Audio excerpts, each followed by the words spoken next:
Hello guys, welcome back to episode number 2 of this mini-series, Students' Questions. My name's Dan and I am your English professor. In today's video, we're going to compare the difference between make and do, look at some definitions of both verbs, and finally, some common expressions that are used with both of these confusing verbs. So both of these verbs are irregular.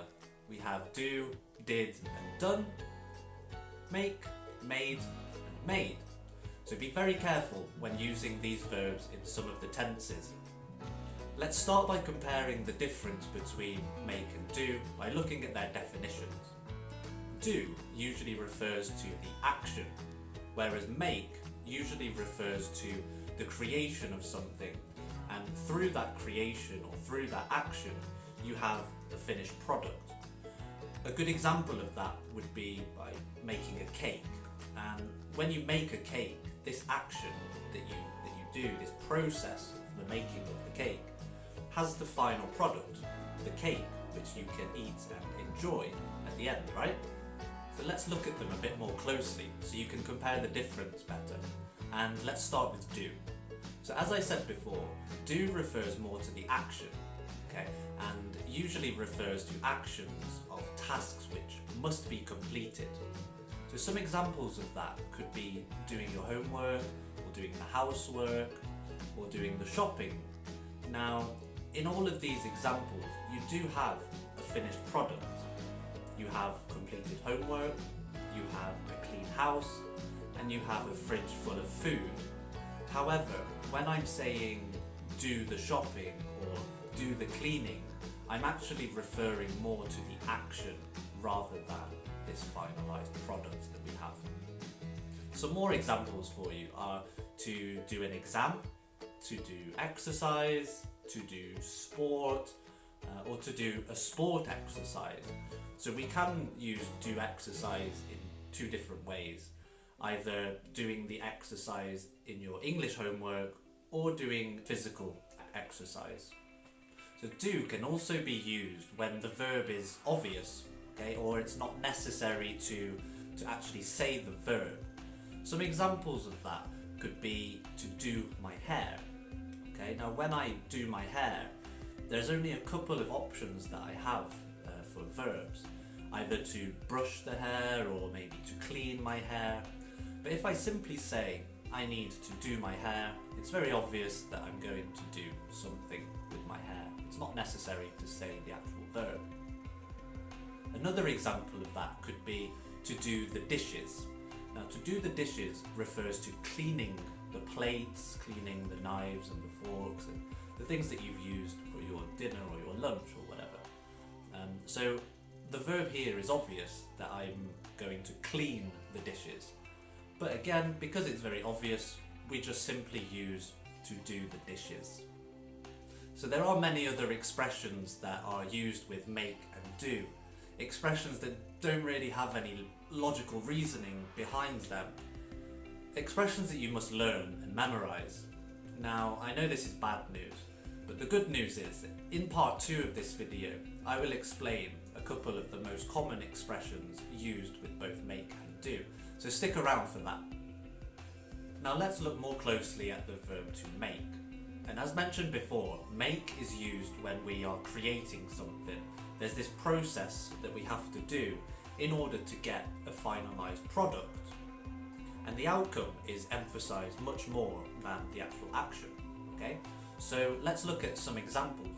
So the two examples that we are going to look at is to make your bed and to make a decision. Now, when you're making your bed, you're talking more about the end product. So after you have done this process of making your bed, in the end you have a made bed, and then the next day you will make it again. And with make a decision, the final decision is the outcome of your thought process. So this process of making the decision, and then in the end you have a final decision. Make is in fact just used as a verb that's referring to actions and the process, whereas do has many other forms. So in this video we have only looked at the fact that do is used as an action verb, but just remember that do is also an auxiliary verb and it has many other uses. So if that's something you'd like me to help you with in the future, then please leave a comment below and I'll be happy to make another video in this series just for you.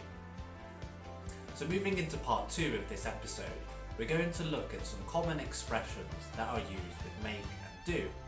These expressions don't have any logical reasons behind them, and unfortunately you do just have to memorize these expressions, try to use them when you're speaking and in your writing, and this will really help you remember them.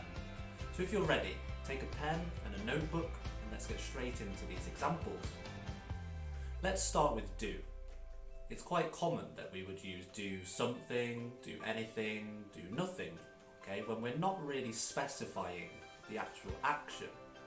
For example, I could say, let's do something tonight. Now, in this example, I'm not actually referring to a specific action, just something, anything, okay? Another common example is to do chores.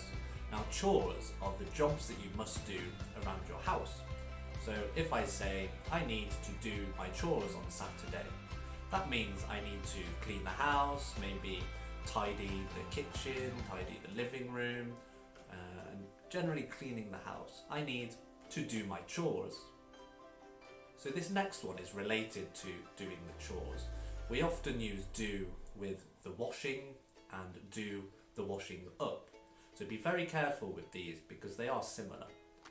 Do the washing refers to clothes, okay? So when you have to wash your clothes.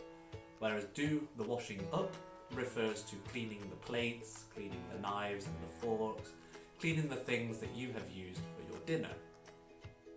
And the final example with do is to do something well or to do something badly.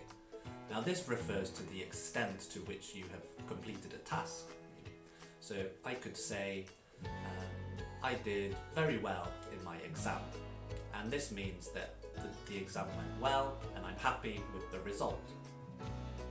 Now moving on to some expressions with make. To make friends. This is a very common expression that's used to say that you have found some new friends, you have met some people, maybe at university or at work, and you have become friends. An example of that, I need to make some new friends in the city that I have just moved to. We often use make with lunch, dinner, breakfast, the breakfast, lunch and dinner, and this refers to the process of preparing that food. Now be careful not to confuse this with have breakfast, lunch or dinner, because this refers to eating that dinner, whereas make refers to the process of creating the food that you're going to eat. Another common expression that's used is to make a person plus an adjective. So for example, to make someone happy or to make someone sad. Now this means that your actions have a result on another person. Your actions have caused a person to feel in a certain way. So he makes me very happy. This means that his actions and the way he is makes me happy. So the final example here is to make mistakes. Now this is a very important one because almost all of my students have made this mistake in the past. So it's a very, very common mistake that people make. Okay? So just as an example, in the exam I made 10 mistakes. So guys, thank you very much for watching this video. I really hope this has helped you understand the difference between make and do. Please remember to like, share and subscribe to the channel. And if you'd like to be involved in the next episode of Students' Questions, then please write your question below in the comments and I'll be happy to produce some more lessons just for you to help you improve your English. My name's Dan. Thank you very much. Have a great day, guys.